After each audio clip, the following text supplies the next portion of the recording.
মুসলমান, কেন আপনি ঈমান আনার পরে কেন আপনি তাকওয়ার গুণ অর্জন করবেন না?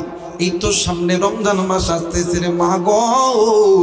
এবং এই রমজান মাস এমন একটা দামি মাস, এই রমজান তোমাকে আল্লাহওয়ালা বানাবে, এই রমজান তোমাকে জিকির করনেওয়ালা বানাবে, এই রমজান তোমাকে দিনদার পরহেজগার বানাবে, এই রমজান তোমার অর্থের মধ্যে বরকত দিবে, এই রমজান তোমার রিজিকের ফাইসানাকে দূর করিয়া দিবে। শুধু তাই নয়, তাই নয়, এই রমজান তোমাকে একদম মাসুম বানায়া দিবে।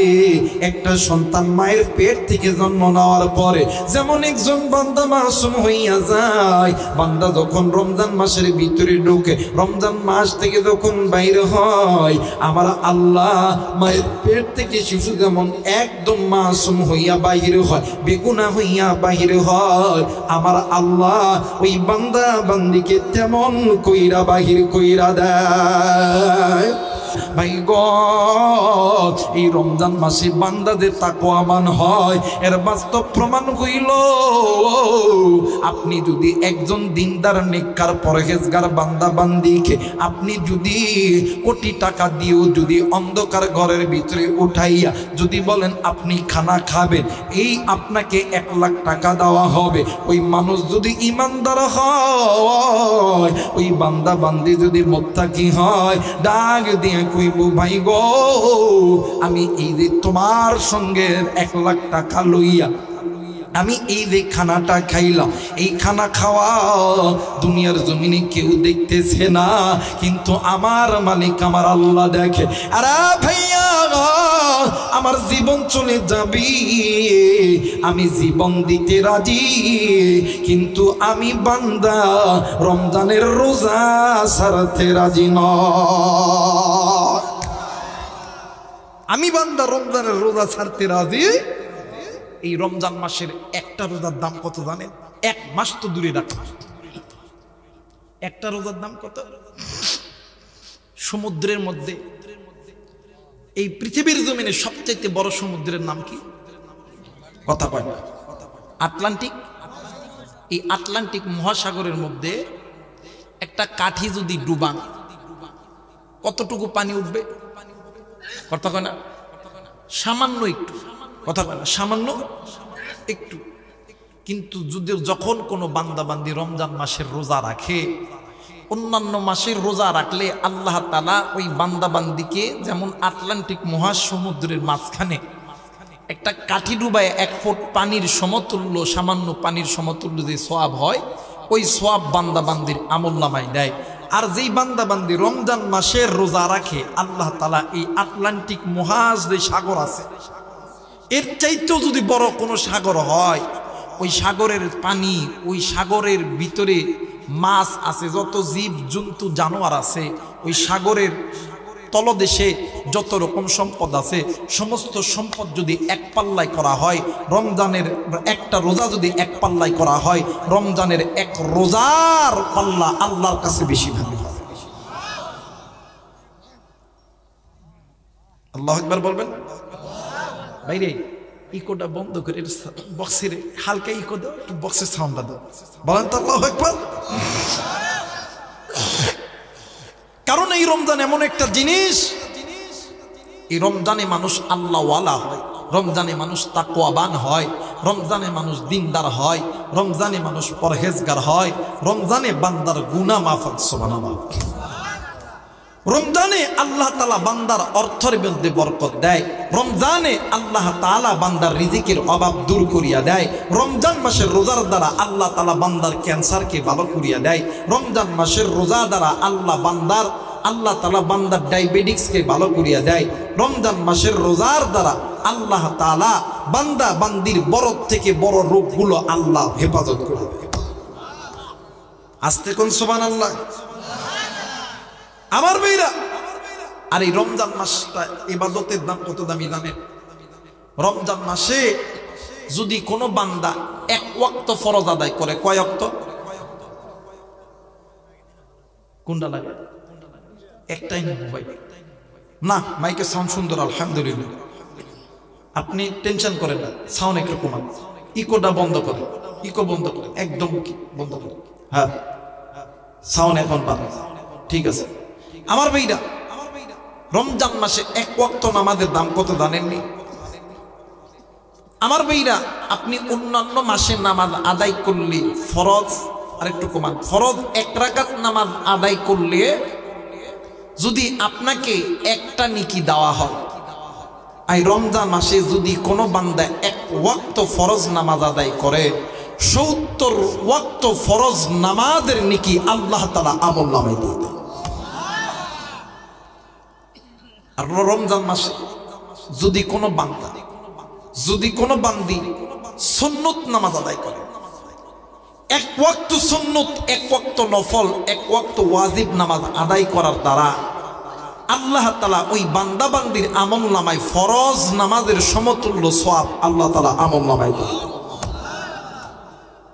দাম আছে না? কথা কয় না?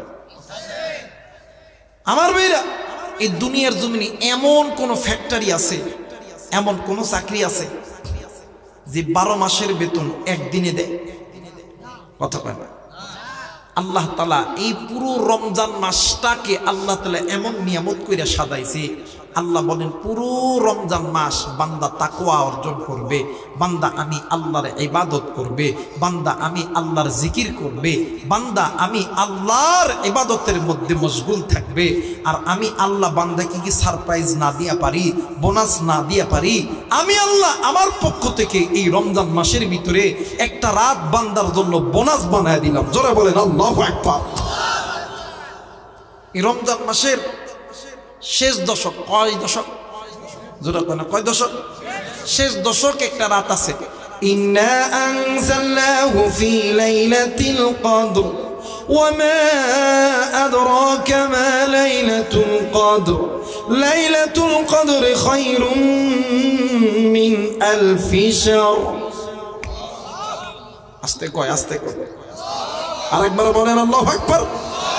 আমার ভাইরা, আমার বন্ধুগণ, এই খায়রুম মিন আলফি শাহর, বলেন তো দেখি, এই যে 30টা সমুদ্র যদি এক পাল্লায় রাখা, 30টা সমুদ্র এক পাল্লায় রাখছেন, খায়রুম মিন আলফি শাহর, ওই এক রাতের দাম আল্লাহর কাছে অনেক দাম।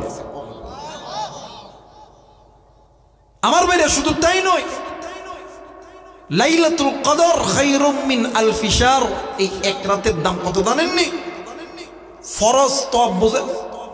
মক্কা মদিনায় যারা বড় হজে যান, ফরজ তওয়াফ যারা করেন, এই ফরজ তওয়াফ যে বান্দা করে, এইরকম তওয়াফ 83 বছর, কয় মাস? 4 মাস। 83 বছর 4 মাস এমন করে তওয়াফ করবে। ওই 83 বছর 4 মাস তওয়াফ করার চাইতে খায়রুম মিন আলফি শাহর, এইটা আমার আল্লাহর দরবারে দাম। আরাফার ময়দানে যারা যায় ইহরাম পরা অবস্থায়, ইহরাম আরাফার ময়দানে একটা সেজদা দিছে, এই সেজদার বয়স যদি হয় 83 বছর 4 মাস, এই 83 বছর 4 মাসের চাইতে খায়রুম মিন আলফি শাহর, এই রাতটা আল্লাহর কাছে দাম। মুসলমান ভাইরা, আমার বন্ধুগণ, এই জন্য বলতে চাই, মুসলমান, কেন আপনি ঈমান আনার পরে কেন আপনি তাকওয়ার গুণ অর্জন করবেন না?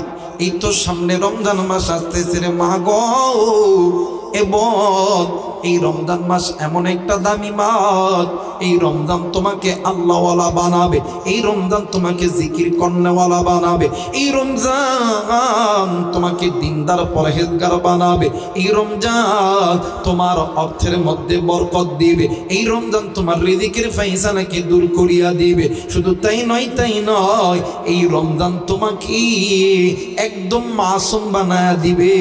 একটা সন্তান মায়ের পেট থেকে জন্ম নেওয়ার পরে যেমন একজন বান্দা মাসুম হইয়া যায়, বান্দা যখন রমজান মাসের ভিতরে ঢোকে, রমজান মাস থেকে যখন বাইরে হয়, আমার আল্লাহ মায়ের পেট থেকে শিশু যেমন একদম মাসুম হইয়া বাহির হয়, বেগুনা হইয়া বাহির হয়, আমার আল্লাহ ওই বান্দা বান্দিকে তেমন কইরা বাহির কইরা দেয়।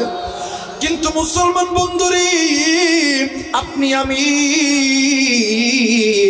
আজকে ওই মালিকের ইবাদত করা বাদ দিয়া আজকে আপনি আমি কোন দুনিয়ার মায়ায় পড়েছি। আজকে আপনি আমি গুনাহ করি, আপনার আমার মা বাবা ভাই বোন গুনাহ করে, আপনার আমার বন্ধু বান্ধব গুনাহ করে। ভাইজান, আপনি আমি যতই বড় বড় গুনাহ করি না কেন, যতই ছোট ছোট গুনাহ করি না কেন, আপনার আমার গুনার খবর এই দুনিয়ার জমিনে কেউ জানে না।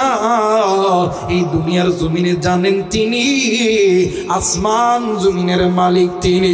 আল্লাহ বলেন, পৃথিবীর মানুষ আমি আল্লাহ রাব্বুল আলামিন বলে দিলাম, কুল্লু নাফসিন যায়িকাতুল মাউত, মৃত্যুর স্বাদ একদিন না একদিন সকলকেই ভোগ করতে হবে। ভাই গো, কোনো দিকে কোনো নজর নাই, খুব খেয়াল করে কথাগুলো শোনা যায়। এই দুনিয়া থাকার জায়গা নয়, কেউ এই দুনিয়ায় চিরদিন থাকবো না। এই দুনিয়া ছেড়ে আপনিও যাবেন, আমিও যাব।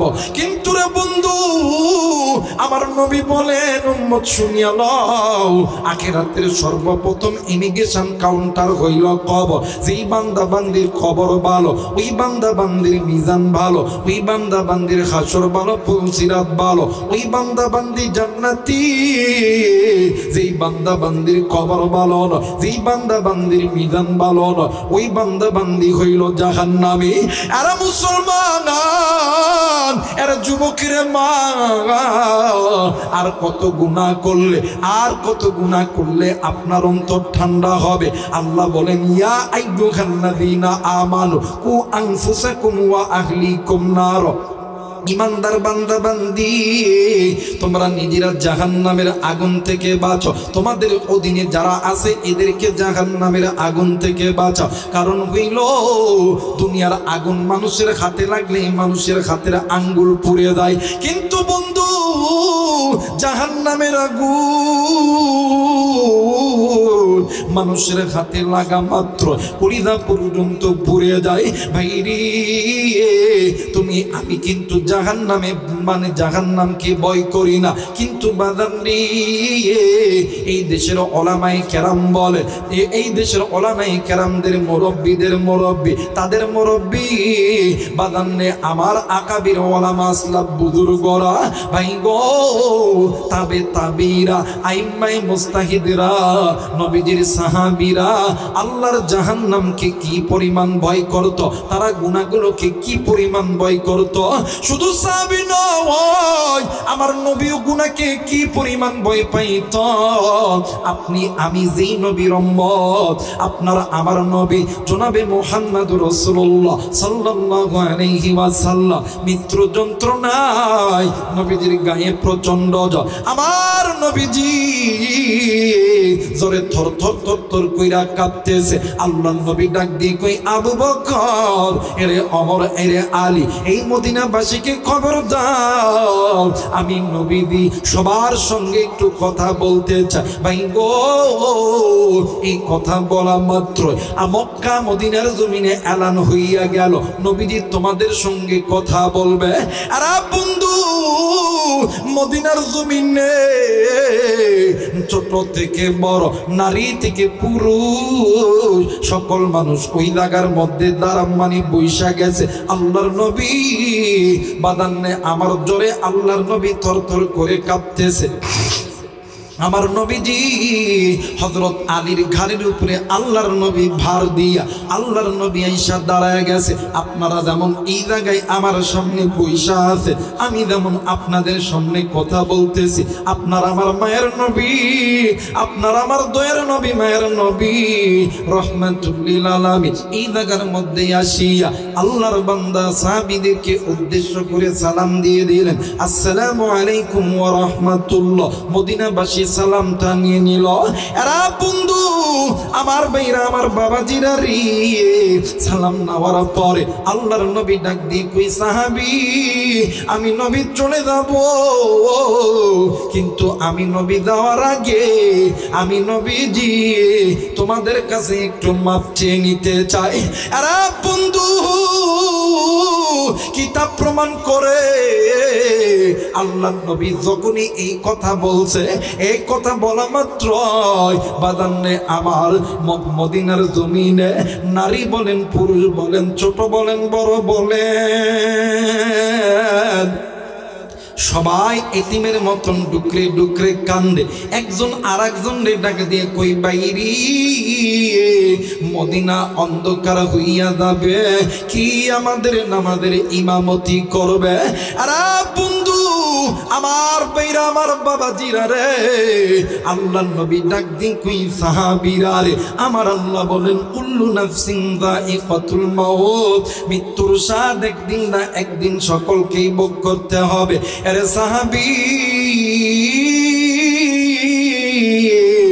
কেউ একদিন পরে যাব, কেউ একদিন আগে যাব, কিন্তু এই দুনিয়া ছেড়ে আপনাকেও যেতে হবে, এই দুনিয়া ছেড়ে আমাকেও যেতে হবে। কিন্তু সাহাবী, আমি নবী যাওয়ার আগে আমি নবীজি তোমাদের কাছে থেকে একটু মাপ চেয়ে নিতে চাই। কারণ হইল, আমি নবীজি যদি গুনাহ লইয়া আমার আল্লাহর কাছে যাই, আমার আল্লাহ লজ্জা পাবে। না না না না না, আমি নবীজি গুনাহ লইয়া আল্লাহর কাছে যাব না। একটু আওয়াজ করে বলেন সুবহানাল্লাহ। আব্দুর রাকিব এই বক্সটা ঘুরাতে দিক, ঘুরা, আরো ঘুরে, আরো ঘুরে, আরো ঘুরে। আচ্ছা ডাক বলেন তো আল্লাহু আকবার, আরেকবার বলেন আল্লাহু আকবার।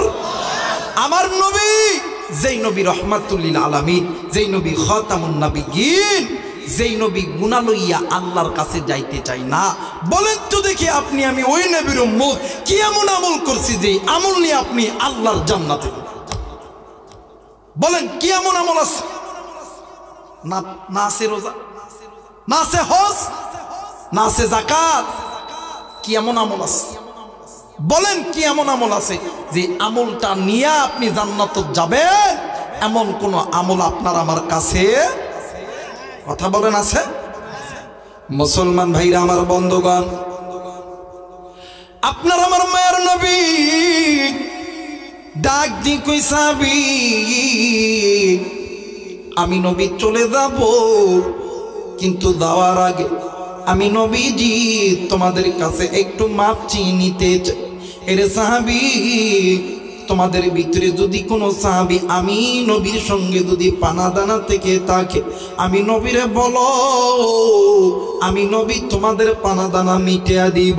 এ জয়পুরহাটের যুবক, কলিদার টুকরা মুরব্বী, আর কলিদার টুকরা মা বোনেরা, আল্লাহর নবীর একজন সাহাবী ডাক দি কই নবী গো, আপনার সঙ্গে আমার কিছু পানা দানা আছে। ডাক দি কই সাহাবী রে, কি পানা দানা আছে জলদি করে বলো না। ডাক দি কই সাহাবী, কি পানা দানা আছে জলদি করে বলো না। সাহাবী ডাক দি কই হুজুর, আপনি আর আমি একদিন আসরের নামাজ পড়ার পরে আমরা দুজন মসজিদ থেকে বাজারে যাইতেছিলাম। নবী গো, ইতিমধ্যে একজন সাহিলকারী, একজন ভিক্ষুক ব্যক্তি আপনার কাছে হাত পেতেছিল।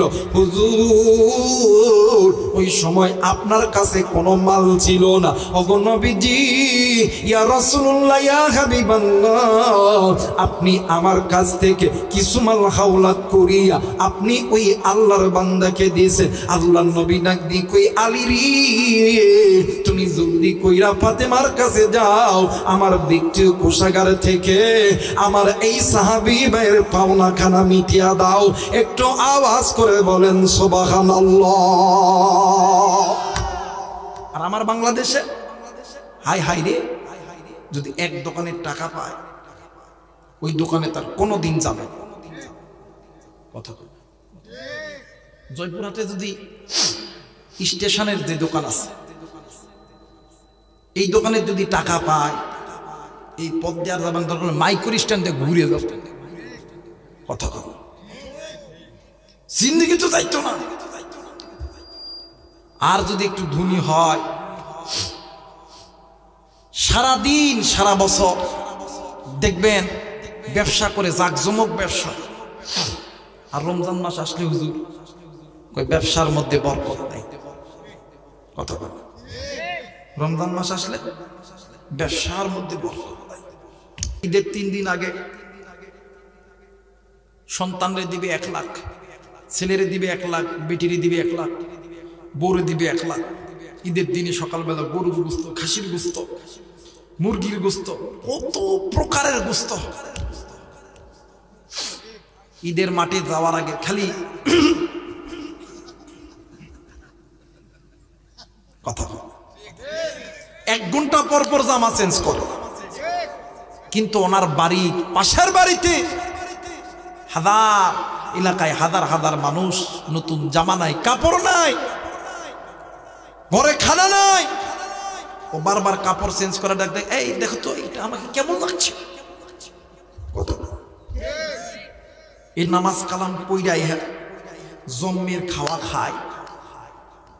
জম্মের কি খাওয়া খায়? এই জম্মের খাওয়া খাইয়া আহারে রাত্রিবেলা যখন ঘুমায় দেয়, হঠাৎ করে বুকের ব্যথা, বুক জাম করছে। Joypurhat medical, Joypurhat medical job, direct Bogura, Bogura job Dhaka. ঢাকাতে যাওয়ার পরে বউরে ফোন দিছে, জান জয়পুরহাট ব্যাংকের ভিতরে আমার 1 কোটি টাকা আছে, তাড়াতাড়ি 50 লাখ লইয়া ঢাকায় চলে আয়, আমি মরতে চাই না। কথা কয়, আপনার ব্যবসার মধ্যে বরকত নাই। আপনার বেটিরে 1 লাখ দিলেন, বেটারে দিলেন 1 লাখ, বউরে দিলেন 1 লাখ। আপনার বাড়িতে 1 কেজি গোস্ত হইলে হয়ে যাব। বিভিন্ন গোস্ত 10 কেজি করে কিনছেন, এই টাকা কই পান? এটা কার টাকা? এই টাকা হইল এতিমের টাকা। কথা বলেন ঠিক কিনা? আরে এতিমের মাল, এটা মাল না, এটা আগুন। এই এতিমের মাল আপনি বলেন ব্যবসার মধ্যে বরকত হয় না, এতিমের যাকাত দেন মানে দেওয়ার ভয়ে বলেন ব্যবসার মধ্যে বরকত হয় না। বরকত তো অবশ্যই হয়। এই মাল, এতিমের মাল খায় কে? আপনি খান, আপনার ছেলে খায়, আপনার মেয়ে খায়, আপনার স্ত্রী খায়। এই জন্য দেখবেন কয়েকদিন পরে দেখবেন আয় আয় ঘুমের ভিতরে বুকের ব্যথা। কথা কয় না, দেখবেন হঠাৎ করে স্ট্রোক করে 1 হাত নাই। কথা কয় না, দেখবেন ঈদের ভিতরে বেটারে একটা গাড়ি কিনে দিছে, বাপরে বাপ, পালসার, ইয়ামাহা। বেটা চালাইতে লাইগা এমন তাকে একটা উটুস খাইছে ইটের লগে। কি কথা কয়, ইটের লগে উটুস খায়, দেখতেছে 1 ঠ্যাং নাই। এতিমের মাল, এটা বিষ, এটা আগুন। আর এতিমের মাল যারা ভক্ষণ করবে দুনিয়াতেও শান্তি পাবেন না, আখিরাতেও শান্তি পাবেন না। কথা বলেন ঠিক কিনা? এরপরে আরেকটা এতিমের মাল আছে, দেখবেন আমাদের সমাজের ভিতরে কিছু কিছু বড় ভাই আছে, বাপ মা ছোট রাইখা যখন মারা যায়, দেখবেন 20 বিঘা 25 বিঘা জমি আছে, জয়পুরহাটে মার্কেট আছে, ছোট ভাই বোনদেরকে মানুষ করে। ওনার বেটারে ঢাকাতে পড়ায়, বেটারে প্রতি মাসে দেয় 1 লাখ। আর ভাই বোনের লেখাপড়ার টাকা চাইলে কয় কে নাই। কথা কয় না। আরো ব্যবসা কইরা কইরা কইরা কইরা জয়পুরহাটে ব্যবসা করে, ঢাকাতে বিল্ডিং বানায়। ভাইগুলো যখন একটু বড় হয়েছে, যখন জমির ভাগ যখন দেয়, কয় ভাই রে, আমি তোর কষ্ট করে মানুষ করছি, কষ্ট করে মানুষ করছি। জয়পুরহাটে যে দোকানগুলো আছে এগুলো আমার আছে, আমারই থাক, তোমরা এই মধ্য বালুপাড়া যে জমিগুলো আছে এগুলো নাও। কথা কয়। এলাকার মুরব্বীরা যদি কয়, বাবা তুমি যে ঢাকাতে যে 5টা ফ্ল্যাট কিনছো, এগুলার ভাগ দাওয়ান লাগবো না? চাচা আপনি কি জানেন না কত কষ্ট করে কিনছি, কত কষ্ট করে কিনছি। আরে চোর, বাপে যে 30 বিঘা জমি শহরের মধ্যে রাইখা গেছে, মিল ফ্যাক্টরি রাইখা গেছে, 50 বছর তুই খাইছস, এটার লাভ কই? কথা কয় না কেন? এতিম ভাইদের যারা মাল ভক্ষণ করেন, এতিম বোনদের যারা মাল ভক্ষণ করেন, দেখবেন এই ভাইগুলা বয়স করলে দেখবেন এমন স্ট্রোক করছে, কারো চিন্তা পারে না। কথা বল, দেখবেন কয়দিন পরে ঘুমের মধ্যে হাত।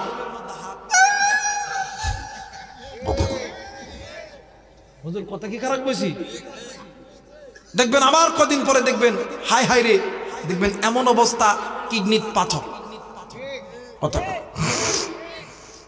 এগুলো সব কিছু হইল এতিমের মাল ভক্ষণ করার কারণ। কথা বলেন ঠিক কিনা? এই জন্য আমার আল্লাহ বলেন ফিদিয়াতু তুআম মিসকিন,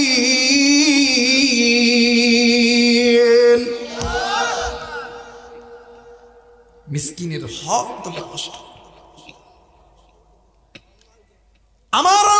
আমার আল্লাহ বন্ধুকে পাঠাইছে। আমার আল্লাহ যেখানে লিখছে লা ইলাহা ইল্লাল্লাহ, পরে লিখছে মুহাম্মদ রাসূলুল্লাহ। আমার আল্লাহ লিখছেন আশহাদু আল্লা ইলাহা ইল্লাল্লাহ, পরে লিখছে মুহাম্মদ রাসূলুল্লাহ। আমার নবী আল্লাহর বন্ধু, আল্লাহর দোস্ত, আল্লাহর খলিল। ওই নবী যদি গুনাহ লইয়া কবরে যাইতে না চায়, বলেন জয়পুরহাটের যুবক ভাইরা, বলেন কলিজার টুকরা মুরব্বীরা, আপনার আমার কাছে কি এমন আমল আছে? সারা জিন্দেগি সুদ খাইছি, ঘুষ খাইছি, চোখের গুনাহ, কানের গুনাহ, হাতের গুনাহ, পায়ের গুনাহ, হারাম খাইতে খেতে এমন পর্যায়ে গেছি যে সেজদা দিতেও বালা লাগে না। কথা কয় নাকি? অথচ নাম শুনছেন হযরত আবু বকর, ওমর, ওসমান। রাত্রি যখন গভীর হইতো তাহাজ্জুদের নামাজে সেজদাটা লাগায় আল্লাহরে ডাক দিয়ে কইতো, আল্লাহ না জানি কোন দিনের গুনাহের কারণে আমাদের জান্নাতের টিকিট কানা বাতিল হয়ে গেছে। জান্নাতের টিকিট প্রাপ্ত সাহাবী সেজদায় পড়িয়া কান্দে আর ডাক দিয়ে কয়, আল্লাহ না জানি কোন দিনের গুনাহের কারণে আমার জাহান্নামের টিকিট খানা বাতিল হয়ে গেছে। মুসলমান ভাইরা আমার, বন্ধুগণ, দেখেন সাহাবীরা কেমন তাকওয়াবান ছিলেন, তাদের অন্তরের মধ্যে কি পরিমাণ আল্লাহর ভয় ছিলেন। বাজানরে আমার হযরত আবু বকর রাদিয়াল্লাহু তাআলা, একদিন আবু বকরের পেটে প্রচন্ড ক্ষুধা। একজন খাদেম হযরত আবু বকরের সামনে কিছু খানা আইনা দিছে। হযরত আবু বকর ক্ষুধার যন্ত্রণায় ওই খানাটা খাওয়ার পরে হযরত আবু বকর আল্লাহ পাকের শুকরিয়া আদায় করতেছে।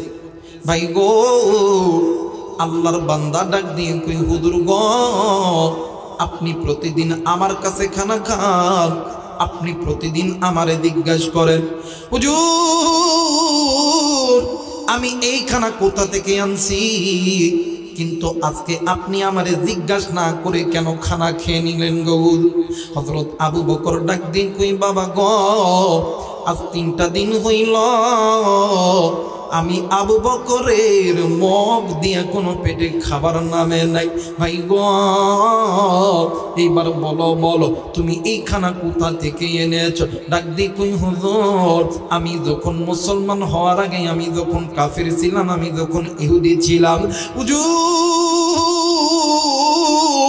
জাদুবিদ্যার কারণে আমি একজন ব্যক্তিকে তদবির করেছিলাম। ওই ব্যক্তি ওই সময় আমাকে পায় না। অনেকদিন পর আল্লাহর ওই বান্দার সঙ্গে আমার সাক্ষাৎ হয়ে গেল। সেই দিনের ওই কাজের বিনিময় আমারে এই কিছু খানা আমারে হাদিয়া দিয়েছে, ওই খানা আমি আপনারে দিয়েছি। আল্লাহর নবীর সাহাবী হযরত আবু বকর জমিনের মধ্যে পড়িয়া ডুকরে ডুকরে চিৎকার দিয়া দিয়া কান্দে। কান্নার আওয়াজ শুনিয়া মদিনার জমিনে হযরত ওমর, হযরত আলী, হযরত ওসমান সহ অন্যান্য সাহাবীরা হাজির হইয়া গেছে। ডাক দিয়ে কই, আবু বকর তুমি এমন করে ডুকরে ডুকরে কেন চিৎকার দিয়া কাঁদতেছো, বলো না? আবু বকর ডাক দিয়ে কই, সাহাবী ভাই, আজ থেকে আমি আবু বকরের কোনো ইবাদত আমার আল্লাহর দরবারে কবুল হবে না। ডাক দিয়ে কই, কেন কবুল হবে না বলো না? ডাক দিয়ে কই, তোমরা জানো না আমার নবীজির হাদিস, আমার নবী বইলা গেছে, হারাম মানে হারাম টাকা, হারাম রুজি রোজগারের রক্ত এবং মাংস শরীরের দ্বারা কোনো ইবাদত আল্লাহর দরবারে কবুল হবে না। এরে সাহাবী, আমি আজকে হারাম একটা জিনিস খাইছি রে সাহাবী, আমার কোনো ইবাদত আল্লাহর দরবারে কবুল হবে না। আরে বন্ধু, হযরত আলী রাদিয়াল্লাহু তাআলা আনহু, হযরত ওমর, হযরত উসমান রাদিয়াল্লাহু তাআলা আনহু ঘটনাটি শোনার পর হযরত আবু বকরকে বেশি বেশি পানি খাওয়াইতেছে। খাওয়ানোর পর এই দুইটা আঙ্গুল গলার ভিতরে ঢুকাইয়া বারবার খানা বাইর করতেছে। এমন যখন কয়েকবার যখন অতীত হয়ে গেছে, হযরত আবু বকর একদম নার্ভাস হয়ে গেছে। হযরত ওমর ডাক দিয়ে কই, আলী রে, এইরকম যদি করতেই থাকো আবু বকর কিন্তু মারা যাবে। এরে আলী, যতটুকু খাবার ততটুকু তো বাইরে হয়েছে, বাকি যেই খানা আছে হয়তো বা নাও থাকতে পারে। হযরত আবু বকর তো ইচ্ছা করে খাই না, হযরত আবু বকর না জেনে খেয়েছে। আবু বকর, তুমি আল্লাহর কাছে তওবা করো। আরে বন্ধু, আমার মেয়েরা, আমার বন্ধুগণ, হযরত আবু বকর সমস্ত সাহাবীরা যখন চলে গেছে, কিতাব প্রমাণ করে ঘরের ভিতরে যাইয়া হযরত আবু বকর বারবার গলার মধ্যে পানি দেয়, আবার লোক ঢুকা দিয়ে বাইর করে খানা বাইর করে ফেলিয়ে দেয়, আর ডাক দিয়ে কই, আল্লাহ, আমি হারাম খাইছি, তুমি আমারে মাফ করিয়া দাও। একটু আওয়াজ করে বলেন সুবহানাল্লাহ।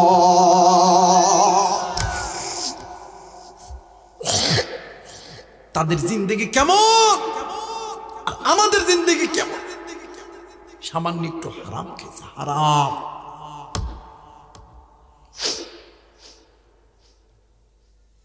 বলেন, এই দুনিয়াতে যত কি এমন গুনাহ আছে করি নাই আমরা, কিন্তু মুরব্বী এই দুনিয়া ছেড়ে আপনিও যাবেন, আমিও যাব। আপনিও চিরদিন থাকতে পারবেন না, আমিও চিরদিন থাকতে পারবো।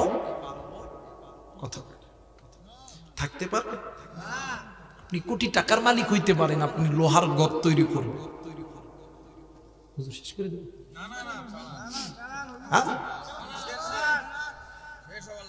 কেন? মাস বরাবর আল্লাহু আকবার। মুসলমান ভাইরা, আমার বন্ধুগণ, আল্লাহর নবী এই কথা বলার পর সাহাবীর দানা চাপানা যখন মিটিয়া দিল, আল্লাহর নবী ডাক দিয়ে কই, সাহাবী রে, তোমাদের মধ্যে আসনি এমন কোন সাহাবী আমি নবীর সঙ্গে আর কি কিছু দানা পানা আছে? সাহাবী ডাক দিয়ে কই, হুজুর, আপনার সঙ্গে আমার কিছু দানা পানা আছে গো নবীজি। ডাক দিয়ে কই, সাহাবী রে, কি দানা পানা আছে জলদি করে বলো। সাহাবী ডাক দিয়ে কই, নবী গো, ইয়া রাসূলুল্লাহ, ইয়া হাবিবাল্লাহ, আপনি একদিন যুদ্ধের ময়দানে গেছিলেন, আমিও যুদ্ধের ময়দানে গেছিলাম। হুজুর, ইয়া রাসূলুল্লাহ, ইয়া হাবিবাল্লাহ, আপনি ঘোড়ার পিঠে চড়িয়া সওয়ার করতেছিলেন। আপনি হুজুর এই লাঠি লইয়া যখন ঘোড়ার পিঠে করিয়া যখন যাইতেছিলেন, আপনার এই লাতের ঘাটি, আপনার এই হাতের লাঠি আমি নবীদের পিঠের মধ্যে আঘাত লাগছে গো নবীজি। আল্লাহর নবী ডাক দিয়ে কই, আলী রে, তুমি জলদি করে ফাতেমাকে দিয়ে বলে দাও আমি নবীর লাঠিটা যেন জলদি কইরা দেয়। এ বন্ধু, হযরত আলী রাদিয়াল্লাহু তাআলা আনহু ফাতেমাকে দিয়ে বলে, ফাতেমা রে, আমার নবী পাগল হইয়া গেছে, তোমার বাবার লাঠিখানা দাও। ফাতেমা ডাক দিয়ে কই, স্বামী গো, এই লাঠি দিয়ে কি করবা বলো না? ডাক দিয়ে কই, বিবি রে, এই লাঠি দিয়ে তোমার বাবারই সাহাবী আঘাত করবে। আ বন্ধু, ফাতেমা ডাক দিয়ে কই, ইমাম হাসান, আরে ইমাম হুসাইন, তোমরা জলদি করে কোথায় গো বাবা, তোমরা জলদি করে চলে আসো। ডাক দিয়ে কই, মা গো, কি হইছে মা, জলদি করে বলো না। ডাক দিয়ে কই, বাবা গো, তোমরা জলদি করে চইলা দাও, কোনো এক সাহাবী তোমার নানার গায়ে লাঠির আঘাত করবে।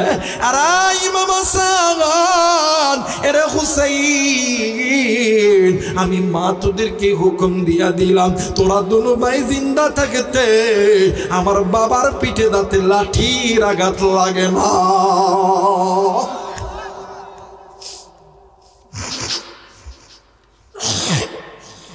মুসলমান ভাইরা আমার বন্ধুগণ,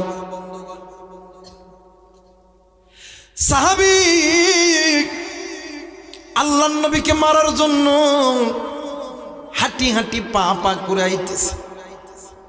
হযরত আবু বকর রাদিয়াল্লাহু তাআলা ডাক দিয়ে কই, সাহাবী তুমি কোন নবীকে মারার জন্য তুমি যাইতে চলেছ? সাহাবী তুমি জানো না? এরে সাহাবী তুমি জানো না যেই নবীর দুঃখের দিনের সাথে ছিলাম আমি আবু বকর, সুখের দিনের সাথে ছিলাম আমি আবু বকর, যেই নবীর মক্কার জমিনে মা ছিল না, বাবা ছিল না, আমি আবু বকর বন্ধু ছিলাম, আমি আবু বকর আছি। কিন্তু আমি আবু বকর জিন্দা থাকতে আমার বন্ধুর গায়ে এই লাঠির আঘাত লাগতে দিব না।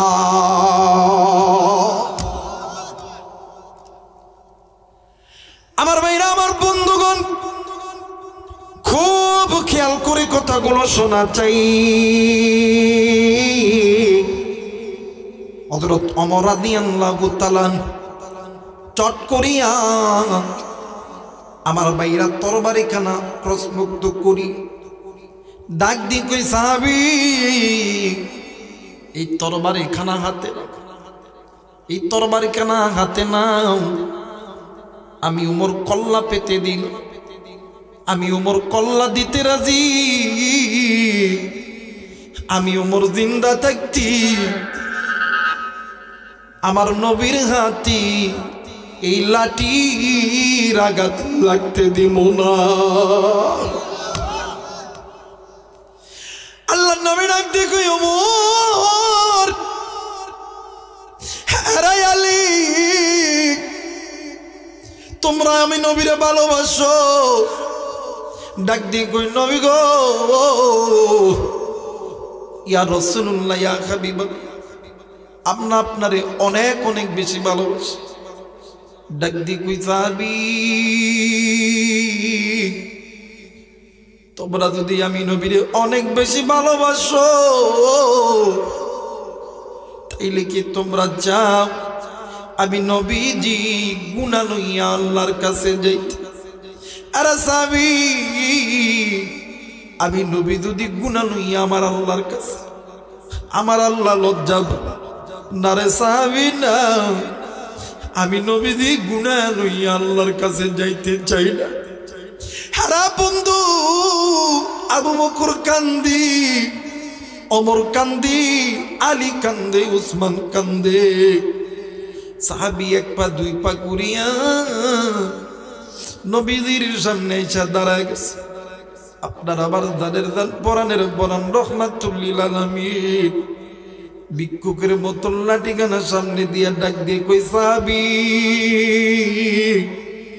এই লাঠিখানা হাতে নাও, আমার পিঠে আঘাত করো। তুমি যদি আবার পিঠে আঘাত যদি না করো, আর এই মুহূর্তে যদি মালিকুল মউত যদি চইলাস, আমি নবীর জিন্দাব জীবন যদি লইয়া যাই, এই গুনাহমুক্ত গুনাহযুক্ত জিন্দেগি লইয়া আমি যদি আমার আল্লাহর কাছে দাঁড়াই, আমার আল্লাহ যদি বলে, দোস্ত তুমিও কি গুনাহ করছো, তাইলে আমি আমার আল্লাহর কাছে আমি আমার এই মত দেখাইতে পারবো না। মুসলমান ভাইরা, আমার বন্ধুগণ, এই জন্য বলতেছে রে কলিদার টুকরা জয়পুরহাটবাসী, আমি আপনাদেরকে কলিদা থেকে ভালোবাসি। আবার কোনদিন আসিবা না আসি, আজকের এই বয়ান আমার জীবনের শেষ বয়ান হইতে পারে। এরে কলিদার টুকরা যুবক, এরে কলিদার টুকরা মা, কলিদার টুকরা বোন, কলিদার টুকরা বাবা, আর কত গুনাহ করলি আপনার অন্তর ঠান্ডা হবে? আর কতদিন আল্লাহর ঘর মসজিদ থেকে দূরে থাকলি আর কতদিন রমজানের রোজা থেকে দূরে থাকলে, আর কতদিন বেপরদায় চলাফেরা করলে, মাগো আর কতদিন পর্দা ছাড়া চলাফেরা করবা, আর কত গুনাহ করবা। এই দুনিয়া থাকার জায়গা নয়, কেউই দুনিয়ায় চিরদিন থাকতে পারবো না। কথা বলেন ঠিক কিনা?